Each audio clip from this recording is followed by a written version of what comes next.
Hi friends, welcome back to our channel. ముందుగా అయితే అందరికి నమస్కారం అండి. మరొక ఇంట్రెస్టింగ్ అప్డేట్తో నేను మీ ముందుకు రావడం జరిగిందండి. సో అప్డేట్ ఏంటనే విషయానికి కనుక వచ్చినట్లయితే, ఆంధ్రప్రదేశ్ రాష్ట్ర వ్యాప్తంగా ఉన్నటువంటి మహిళలకు సంబంధించి సీఎం చంద్రబాబు నాయుడు గారు అయితే ఒక అదిరిపోయే శుభవార్త అయితే తెలియజేయడం జరిగిందండి. 2026 సంక్రాంతి సందర్భంగా మహిళల ఖాతాల్లోకి 1500 రూపాయల చొప్పున జమ చేస్తున్నట్లయితే సమాచారం అండి. ఆంధ్రప్రదేశ్ రాష్ట్ర వ్యాప్తంగా ఉన్నటువంటి మహిళలు ఎంతగానో ఎదురు చూస్తున్నటువంటి ఆడబిడ్డ నిధి పథకాన్ని సంక్రాంతి సందర్భంగా ప్రారంభించబోతున్నట్లయితే సమాచారం అండి. ఈ పథకానికి సంబంధించి వచ్చిన తాజా సమాచారం 1 బై 1 అయితే నేను మీకు తెలియజేస్తాను. ఏ విధంగా దరఖాస్తు చేసుకోవాలి, ఎటువంటి అర్హతలు కలిగి ఉండాలి అనేటువంటి పూర్తి సమాచారం తెలియజేస్తాను. వీడియోని ఎక్కడ స్కిప్ చేయకుండా చూడండి, అప్పుడే మీకు పూర్తి సమాచారం అర్థమవుతుంది. మన ఛానల్ ఎవరైనా ఫస్ట్ టైం చూస్తుంటే ఛానల్ చూసి కంటెంట్ నచ్చినట్లయితే సబ్స్క్రైబ్ చేసుకుని పక్కనే ఉన్న బెల్ ఐకాన్ ఆన్లో పెట్టుకోండి. సో ఇక లేట్ చేయకుండా డైరెక్ట్గా వీడియోలోకి అయితే వెళ్ళిపోదామండి. వీడియోలో భాగంగా ముందుగా చూసుకున్నట్లయితే, ఎన్డీఏ కూటమి ప్రభుత్వం ఎన్నికల సమయంలో ఇచ్చిన హామీ మేరకు ఆడబిడ్డ నిధి పథకాన్ని వచ్చే ఏడాది జనవరిలో ప్రారంభించబోతున్నట్లయితే సమాచారం అండి. ఈ పథకం ఎవరికి వర్తిస్తుంది, ఎవరు లబ్ధి పొందే అవకాశం ఉంటుంది అనేటువంటి సమాచారం తెలియజేస్తాను. ముందుగా చూసుకున్నట్లయితే ఆంధ్రప్రదేశ్ ప్రభుత్వం పేద, మధ్యతరగతి, అదేవిధంగా చిన్న రైతులు మరియు సామాన్య వర్గాల ప్రజలకు వారి యొక్క ఆదాయాన్ని పెంచాలనే ఉద్దేశంతో సీఎం చంద్రబాబు నాయుడు గారు ఆడబిడ్డ నిధి పథకాన్ని ఈ కేటగిరీ మహిళలకు అందజేయాలని అయితే నిర్ణయించుకున్నట్లయితే సమాచారం అండి. వచ్చే ఏడాది జనవరి నుంచి మహిళల ఖాతాల్లోకి నెలకి 1500 చొప్పున, అదేవిధంగా ఒక ఏడాదికి 18,000 రూపాయలు అయితే జమ కావడం జరుగుతుందండి. సో ఓకేనా, మీకు అర్థమైంది అనుకుంటున్నాను. ముఖ్యంగా గ్రామీణ ప్రాంతాల్లో నివసించే పేద, అదేవిధంగా మధ్య చిన్న రైతులు, సామాన్య ప్రజలు మాత్రమే ఈ పథకానికి అర్హులు అంటే సమాచారం అండి. సో ఓకేనా, మీకు అర్థమైంది అనుకుంటున్నాను. ఈ విధంగా ఈ కేటగిరీ మహిళలకు ఆడబిడ్డ నిధి పథకాన్ని సీఎం చంద్రబాబు నాయుడు గారు అయితే త్వరలో అమలు చేయబోతున్నట్లయితే సమాచారం. సో ఓకేనా, అదేవిధంగా నెక్స్ట్ చూసుకున్నట్లయితే ఆడబిడ్డ నిధి పథకానికి సంబంధించి సీఎం చంద్రబాబు నాయుడు గారు అయితే కొంత బడ్జెట్ అయితే కేటాయించడం జరిగిందండి. ఆ బడ్జెట్ కనుక ఒకసారి చూసుకున్నట్లయితే, ఆంధ్రప్రదేశ్ రాష్ట్ర ప్రభుత్వంలో ఆడబిడ్డ నిధి పథకానికి సంబంధించి 3,300 కోట్లు కేటాయించినట్లయితే సమాచారం అండి. ఇప్పటి వరకు అయితే వివిధ వర్గాల వారికి ఈ యొక్క అమౌంట్ అనేది కేటాయించినట్లయితే సమాచారం. సో ఆ వర్గాలు ఏంటి, కేటాయించిన నిధులు ఎంత అనేటువంటి సమాచారం కూడా తెలియజేస్తాను. ముందుగా చూసుకున్నట్లయితే ఆంధ్రప్రదేశ్ రాష్ట్ర వ్యాప్తంగా ఉన్నటువంటి బీసీ మహిళలకు 1,069 కోట్లు కేటాయించినట్లయితే సమాచారం అండి. అదేవిధంగా మైనారిటీ మహిళలకు 83 కోట్లు కేటాయించినట్లయితే సమాచారం. ఈబీసీ మహిళలకు 629 కోట్లు కేటాయించినట్లయితే సమాచారం. మిగిలిన నిధులు ఎస్సీ ఎస్టీ మహిళలకు కేటాయించినట్లయితే సమాచారం అండి. ఈ విధంగా 3,300 కోట్ల నిధులను వివిధ వర్గాల మహిళలకు కేటాయించినట్లయితే సమాచారం అండి రాష్ట్ర ప్రభుత్వం అయితే. సో ఓకేనా, మీకు క్లారిటీ అయితే వచ్చింది అనుకుంటున్నాను.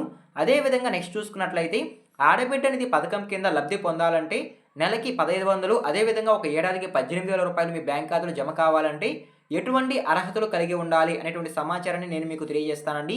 ముందుగా చూసుకున్నట్లయితే ఆంధ్రప్రదేశ్ రాష్ట్రంలో ఎవరైతే మహిళలు ఆడబిడ్డ నిధి పథకం కింద లబ్ధి పొందాలి అనుకుంటున్నారో వారు ఖచ్చితంగా ఆంధ్రప్రదేశ్ రాష్ట్రంలో స్థిర నివాసులై ఉండాలి అనేది సమాచారం అండి. సో ఓకేనా, ఆంధ్రప్రదేశ్ రాష్ట్రంలో ఉండే మహిళలు మాత్రమే ఆడబిడ్డ నిధి పథకానికి అర్హులు అనేది సమాచారం. అదేవిధంగా రైతు, మధ్యతరగతి, పేద కుటుంబాలకు చెందిన వారు మాత్రమే ఈ పథకం కింద లబ్ధి పొందే అవకాశం ఉంటుంది అనేది సమాచారం అండి. ఈ పథకానికి అర్హులైనైతే ప్రభుత్వం అయితే తెలియజేయడం జరిగింది. అదేవిధంగా నెక్స్ట్ చూసుకున్నట్లయితే మహిళల యొక్క వయసు 18 సంవత్సరాల నుండి 59 సంవత్సరాల లోపు ఉంటేనే ఆడబిడ్డ నిధి పథకం కింద లబ్ధి పొందే అవకాశం ఉంటుంది అంటే సమాచారం అండి. ఇతర ప్రభుత్వ పథకాల ద్వారా ఇప్పటికే అధిక ఆర్థిక సాయం పొందిన వారు ఈ పథకానికి అనర్హులు అంటే సమాచారం. సో ఓకేనా, మీకు అర్థమైంది అనుకుంటున్నాను. అదేవిధంగా కుటుంబ ఆదాయం అనేది రికార్డులో ప్రభుత్వం చెప్పిన విధంగా ఉండాలంటే సమాచారం అండి. గ్రామీణ ప్రాంతాల్లో అయితే 10,000, అదేవిధంగా పట్టణ ప్రాంతాల్లో అయితే 12,000 పెంచకూడదు. సో ఓకేనా, ఈ విధంగా మీరు అర్హతలు కలిగి ఉంటేనే ఆడబిడ్డ నిధి పథకం కింద నెలకి 1,500, అదేవిధంగా ఒక ఏడాదికి 18,000 రూపాయలు మీ బ్యాంక్ ఖాతాలో జమ కావడం జరుగుతుంది. సో ఓకేనా, ఇప్పుడు ఆడబిడ్డ నిధి పథకానికి సంబంధించి మీరు దరఖాస్తు చేసుకోవాలనుకుంటే ఎటువంటి డాక్యుమెంట్స్ అవసరం అవుతాయి అనేటువంటి సమాచారం తెలియజేస్తాను. ఇప్పటి వరకు ప్రభుత్వం చెప్పిన వరకు ఈ రకమైన డాక్యుమెంట్స్ అవసరం అవుతాయంటే సమాచారం అండి. ముందుగా ఆధార్ కార్డ్, అదేవిధంగా Aadhaar update history, ration card, పనిచేసే మొబైల్ నంబర్, బ్యాంక్ పాస్ పుస్తకం జెరాక్స్, అదేవిధంగా కుల ధృవీకరణ పత్రం, పాస్పోర్ట్ సైజ్ ఫోటోలు 2 లేదా 3 అవసరం అవుతాయంటే సమాచారం అండి. బ్యాంక్ పాస్ పుస్తకం జెరాక్స్ అయితే ఖచ్చితంగా తీసుకువెళ్లాల్సి ఉంటుందంటే సమాచారం. ఎందుకంటే ప్రభుత్వం డైరెక్ట్గా డీపీటీ రూపంలో మీ బ్యాంక్ ఖాతాలోకి డబ్బులు అనేది జమ చేస్తారు కాబట్టి ఖచ్చితంగా బ్యాంక్ పాస్ పుస్తకం అనేది మీరు తీసుకెళ్లాల్సి ఉంటుంది. సో ఓకేనా, ఈ రకమైన డాక్యుమెంట్స్ అనేవి మీరు తీసుకెళ్లాల్సి ఉంటుందండి. ఎక్కడ ఈ పథకానికి దరఖాస్తు చేసుకోవాలి అనేటువంటి సమాచారం తెలియజేస్తాను. ముందుగా చూసుకున్నట్లయితే ఆంధ్రప్రదేశ్ రాష్ట్రంలో ఇప్పటి వరకు ఆడబిడ్డ నిధి పథకానికి దరఖాస్తు చేసుకోవడానికి ఎటువంటి అవకాశం అయితే రాష్ట్ర ప్రభుత్వం అయితే కల్పించలేదండి. త్వరలో అయితే ఆడబిడ్డ నిధి పథకానికి సంబంధించి దరఖాస్తులు విడుదల చేస్తామని సీఎం చంద్రబాబు నాయుడు గారు అయితే తెలియజేయడం జరిగింది. సో ఓకేనా, అప్పుడు కనుక ఒకసారి కనుక దరఖాస్తులు విడుదల చేసినట్లయితే మీ దగ్గరలోని గ్రామ వార్డు సచివాలయంకి వెళ్ళి మీరు రిక్వైర్డ్ డాక్యుమెంట్స్తో దరఖాస్తు అనేది చేసుకోవాల్సి ఉంటుందండి. మీరు ఎక్కడికి వెళ్ళాల్సిన అవసరం అయితే లేదండి. మీ దగ్గరలో ఉన్న గ్రామ వార్డు సచివాలయంకి వెళ్తే ఆటోమేటిక్గా నేను ఇందాక చెప్పిన రిక్వైర్డ్ డాక్యుమెంట్స్ కనుక మీరు సబ్మిట్ చేసినట్లయితే, ఆ ఫామ్ ఫిల్ చేసి కనుక మీరు ఇచ్చినట్లయితే మీ దరఖాస్తు అనేది సక్సెస్ అవ్వడం జరుగుతుంది.